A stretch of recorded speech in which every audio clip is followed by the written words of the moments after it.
Hello, the internet. Welcome back. This is Zaphod, so this must mean that this is the comic strip. So let's get started, shall we? It's a great week, first week of September, which means for those of you who are reading DC, this is Future's End Month, which, let's see if we can do this. Yeah, check it out. Check out that 3D lenticular action there. So we have, only one I got this week was Detective Comics, where you kind of have a little bit of a team up with the Riddler, as you can see with the front cover there. This issue, and I imagine most of the other ones, are going to be taking place 5 years in the future. So a little bit of a glimpse into the future or possible future of the DCU. Definitely some interesting stuff in there. Cool. Just these are all going to just be kind of one shots, one and done, fun little stories. So for those of you who are reading the comics, it'll be taking a jump from the continuity and from the current story arc that's going on, but a lot of them are fun, so check them out. It's cool. Next up, we have a new #1 from Vertigo, which I was kind of excited about. It's called The Names. This is kind of like a sci-fi mystery kind of one. At the beginning, there's this, there's a mysterious guy who forces this guy to make it look like he's committed suicide, but his wife knows that there's more to it, so she starts doing some digging, and there's some really crazy stuff going on. Really interesting, Peter Milligan, so if any of you guys like him, definitely cool to check out. Just a really interesting, compelling thing, so I want to see where that's gonna go. And then my ultimate pick for the week, actually, this and the next one are my ultimate picks for the week. This is, oh my gosh, delightful and ridiculous. We have God Hates Astronauts. This is from Ryan Brown. There is a paperback that was collected, just a kind of one and done story of God Hates Astronauts, but you don't have to read that. I haven't. I'm going to now, but if any of this sounds cool, check it out. Okay, this is this ridiculous humor sci-fi story. There is a guy named Admiral Tiger eating a cheeseburger. There's Lord Astro Farmer, and there are like these cosmically powered NASA people and star bears. It's the most ridiculous, crazy book in the world, and it's hilarious, and it's amazing, and I highly, highly recommend it. If you want something goofy or off the wall, check this out. It is fantastic. Once again, that is God Hates Astronauts. There's 2 covers. I picked the Jeff Darrow one, but the other one's actually really awesome too. So check it out. It is so worth reading. It's gonna be a 5-part one, and every page is ridiculous and wonderful. Then we have, actually gonna be my ultimate pick for the week, Southern Bastards #4. This is the end to the first story arc, and oh my gosh. Oh, there's so much that, as far as the first arc for any book, this is one of my favorite first arcs. It's amazing, so much happens, super awesome southern badassery and ass-kicking. It's such a good story, and the first arc's only 4 issues, so if you haven't checked it out, now's a really good time to do so.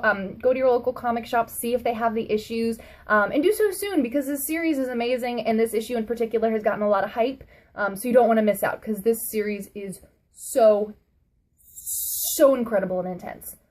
I'm loving it so much. There was a little bit delay between the last issue and this one, but that's because it's just thicker. They made it bigger than they were planning on it, so enjoy.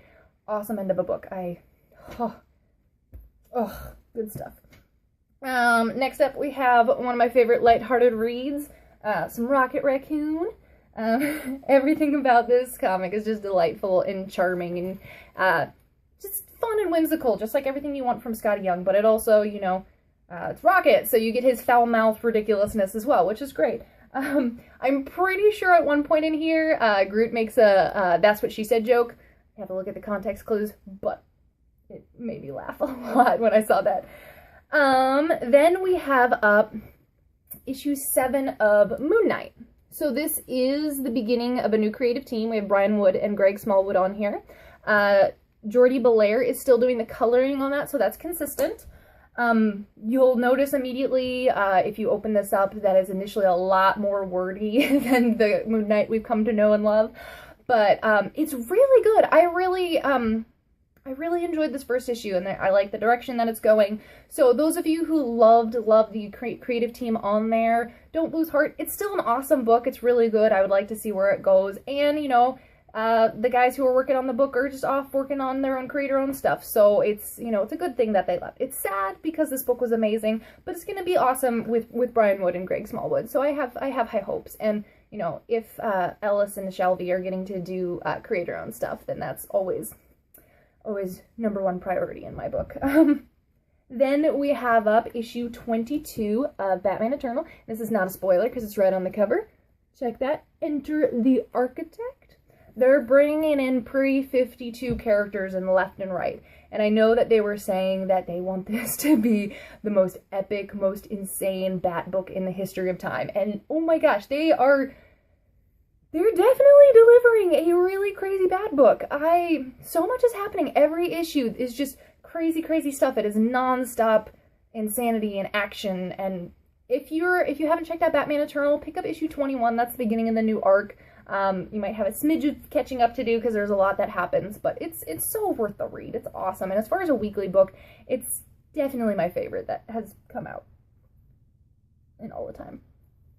Then we have from Boombox, we have Lumberjanes #5. It's been a little while since we've had an issue of this, but it was totally worth the wait because this is awesome. Just delightfully kick-ass, great. And as a bonus, you get to learn how to make a friendship bracelet. If you never knew, or if you want to learn, you know, there's some crafty scout knowledge that you can pick up on there. Just a lot of fun. Then we have up from Image, Nailbiter #5.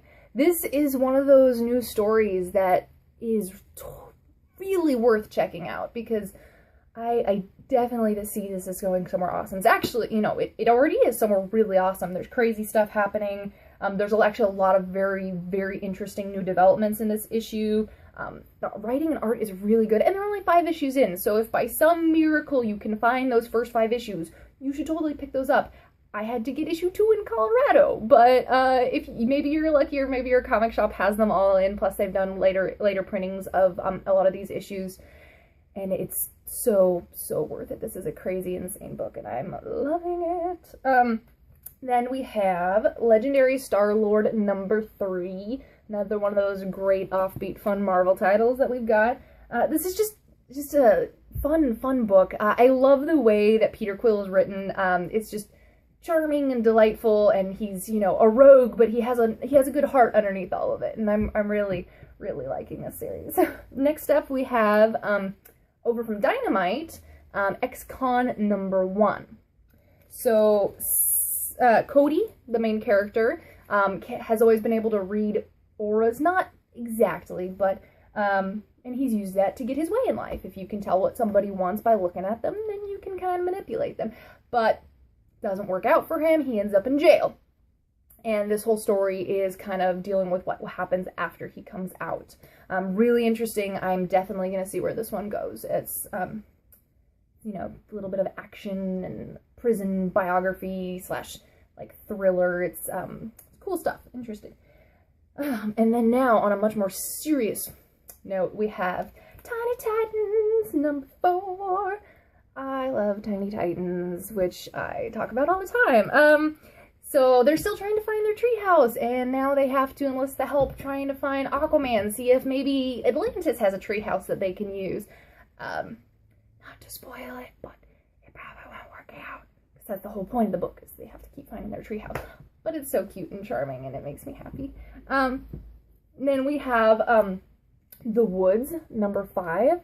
Those of you who read last month's issue, you know there's some new crazy stuff happening, and there's a lot of crazy developments that happen in this issue, and there's a fun Labyrinth reference in there too for those of you who are looking for that. Definitely good book. The trade of The Woods came out this week too, so if you're interested in checking that out, the first book's out. You can check it out. Totally worth it. Fun sci-fi. Then last up for the night, I have Tech Jacket. Sorry, I'm singing everything tonight. Tech Jacket #3. This story is so good so far. Keating is really killing it with this character, and he's such a badass. I love it. And honestly, like, I love Zach, Tech Jacket, how they're writing him, but even almost more so than that, I love the scenes with his parents, especially his dad, like seeing how they are, because their son's a hero, but he's still their son, so it's really interesting seeing the parents' reaction and the behind the scenes there, kind of. I really, really like this book. It's a lot of fun, and it's only 3 issues in, and it's Tech Jacket, so Skybound. A lot of good stuff there. So yeah, that's it for me this week. There's a ton of good volume 1s out in store. Like I said, there's The Woods, there's Egos, there's a couple other cool things out there to check out, so hopefully you have something cool to read this week. If you have any questions, or if you want to just chat about what you've been reading, feel free to drop it in the comments, and I'd love to hear from you guys. So until next week, have a good one.